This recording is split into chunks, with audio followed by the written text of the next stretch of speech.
back to my channel, Gentle Lentils Vlog. I've got some really exciting news to share with you, but first I'm going to tell you and catch you up with what's been going on recently and what we got up to yesterday. Life has been so busy for me, so we haven't released a video for at least a month, but we are getting back to it now, so I'm glad that we are getting back to it. So yesterday, it's something that's been in my diary for absolute months and I've been really excited for it. It was the Brown Hills Canal Festival, and it was over 2 days, but we only went on the Sunday. And it was really good fun. Loads of canal boats lined up. They had canal boat shops as well, which was really, really cool. And it was really nice to see those independent traders and to see what you can do on a narrowboat, and that you can have a business to run from it, which is really cool. There's also some really nice little market stalls like crystal shops, incense. The Canal and River Trust themselves were there, giving out a few free goodies. And my nephew Ernie actually joined in and went to do some kayaking, and he chose the crocodile kayak, didn't you? Yeah. And he loved it. He'd never done it before. It's something I used to do as a kid, so I'm so glad that he enjoyed himself, and he was in there for ages. Definitely got you £5 worth, didn't you? Yeah. Yeah. Mischievous as well, bumping into other people's, other kids' boats, narrow boats themselves. But yeah, you enjoyed it, didn't you? Yeah. It definitely made me want to get in the water, but it did look like it was just for kids, so I had to see it out. Also, Ernie is now the proud owner of a mullet. This morning we went to our local Turkish barber and got him a haircut, and he looks really cool. Oh, look at his hair. Do a spin. And again. Nice. What did you say? Was there something exciting happening? Yeah. Yeah. Do you want to tell everyone what it is?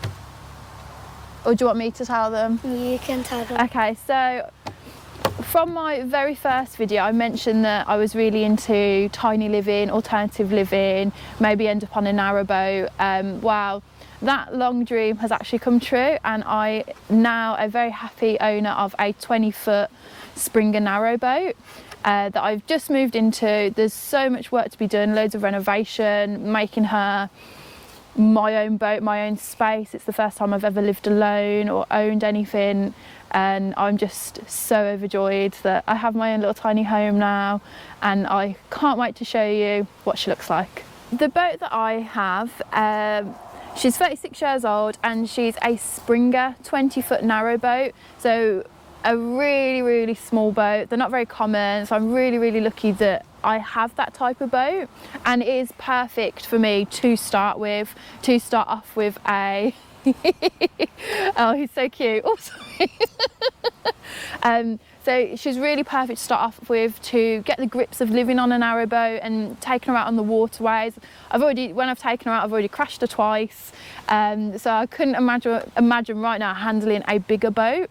And the original idea was, oh, get a really small boat, get used to it, start off, and then maybe get a big boat. But as I'm sitting right now, 3 weeks in, I couldn't imagine having another boat. I've fallen so in love with her. There's a lot that I need doing, so the outside needs a lot of work. There's quite a bit of surface rust under about 6 coats of different coloured paint, so hopefully in the spring I'm going to be stripping that back off and angle grinding her, treating her for rust, and then painting her a beautiful green colour, because that's my favourite colour. And you know, you're going to want your home to look how you want it, and I need to upgrade the solar panel. So the solar that I've got at the moment is quite old tech really, so it literally is flush on the boat, and that can get really hot. So I'm having a bit of problems with the solar and the batteries. And again, in the spring when I do the outside of the boat, because it's going to be quite a big job, going to cost me a little bit, so I'm going to have to be ready to spend that money. At the moment she is in a Marina, and my original, again, you have all these ideas and expectations and plan, like I planned what I'm going to do, how I'm going to do it, what timeline things are going to do, and you know, until you're doing it you actually have no idea how to do it. But so my boat at the moment, she's currently in a Marina, and in my head I was like, I'll continuously cruise her, oh yeah, that's what I'm going to do, I won't stay in a Marina. I like it in the marina. I've got to be honest. I do enjoy the safety, the comfort, the community is really lovely. Everyone's so friendly. Everyone's so quick to help you.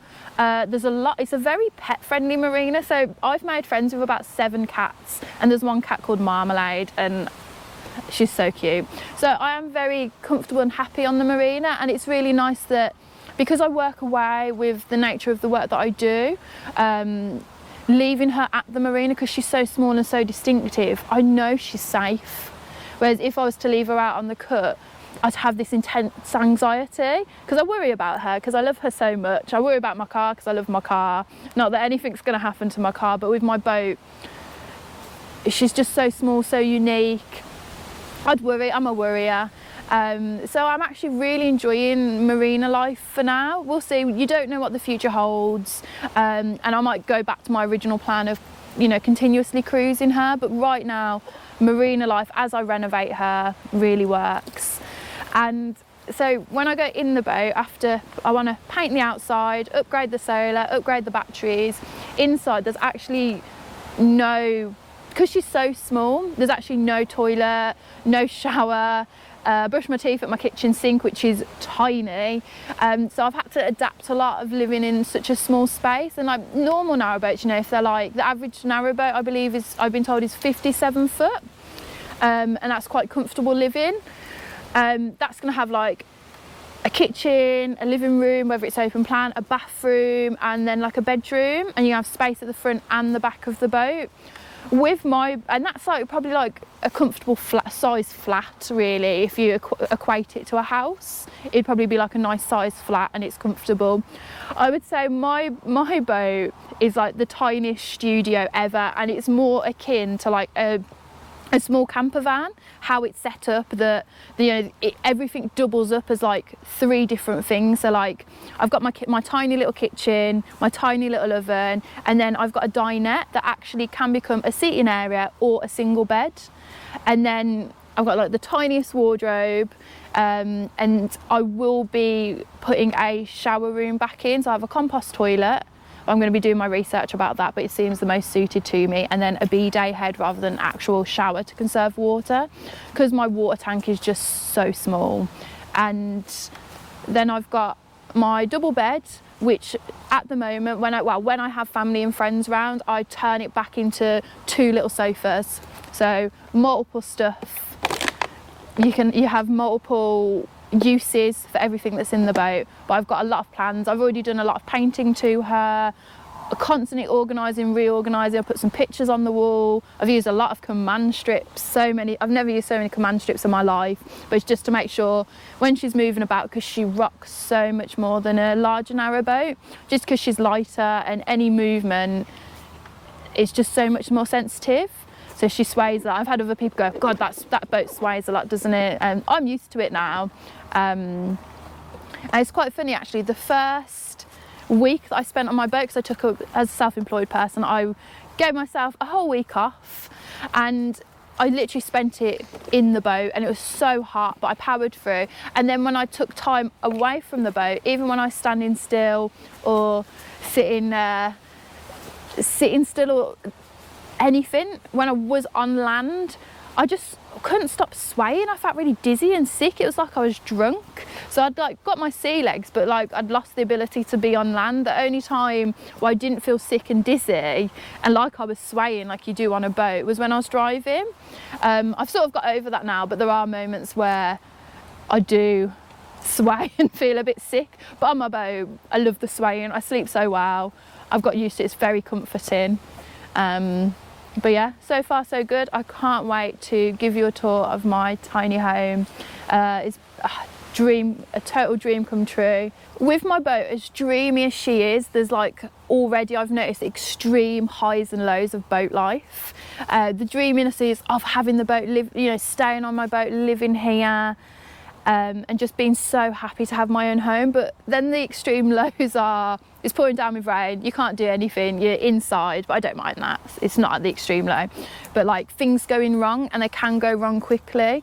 And I've noticed on the top of my boat when I was cleaning my solar that the many layers of paint that is on my boat has actually started lifting off and bubbling away, and there's actually quite a lot of surface rust on top. And you know, people have said to me, oh, rust literally kills steel. It's like it destroys it, and that's got in my head, and I've gone, oh my god, that's so scary, I'm panicking. And so on the top of my boat and all around it really, because she needs a good paint job doing, there's actually a patch of probably about this big of just surface rust, and I'm panicking, I'm worrying. I've had a few other boaters look at it. Bless my dad, he's come to look at it, and I'm away for the next few weeks. I'm away for 2 weeks. I'm probably back here for a couple of days, and then I'm off again for a whole month, just again the nature of my work. And the solution that we've come up with is that I've brushed as much of the paint and rust off, and then we've put like a rust protect, like a steel protector on there, to just so no more rust can develop. And then with a bit of gaffer tape and a bin liner, we've stuck it around there on top so it's watertight, because despite the beautiful summer the short summer we've had of like 2 weeks of heat, it's now about to rain, and I can literally feel the weather turning and changing. There's like a certain type of grey in the sky, and the wind shifted that it's definitely going to rain today, and then it's due to rain for quite a while. So just to protect that and so it doesn't get any worse, we've covered it with that gaffer tape and that bin liner, and then I've also put a plastic sheet like over it as well. Bless you. A sheet over it as well, just to protect it, just for that peace of mind for me, and also to save any further work that I'm going to have to do. You know, my brother said to me earlier, extra 10 minutes now saves 3 hours later on, so that 10-minute extra prevention saves work down the line, which is very true, very, very true. What did you find? Let's see.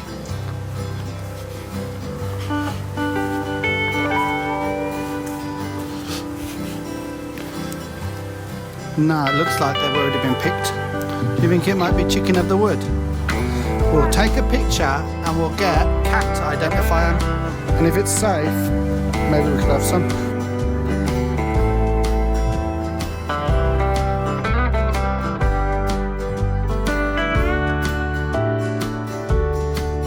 So Ernie was right, and it was chicken of the wood, and she's decided to forage it. Yeah, free food. Well done. I know, I'm so impressed with him. Blackberries. Can we pick them? No, we can't pick those. Oh, yeah, too low. Yeah, dogs will want them.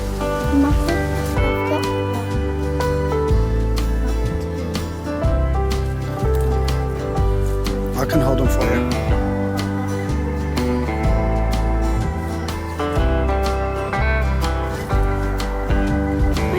We washed them, now it's time to eat them.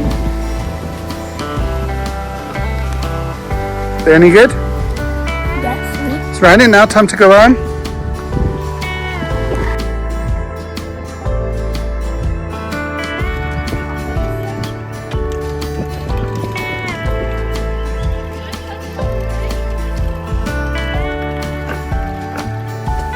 That's the end of our video now. Don't forget to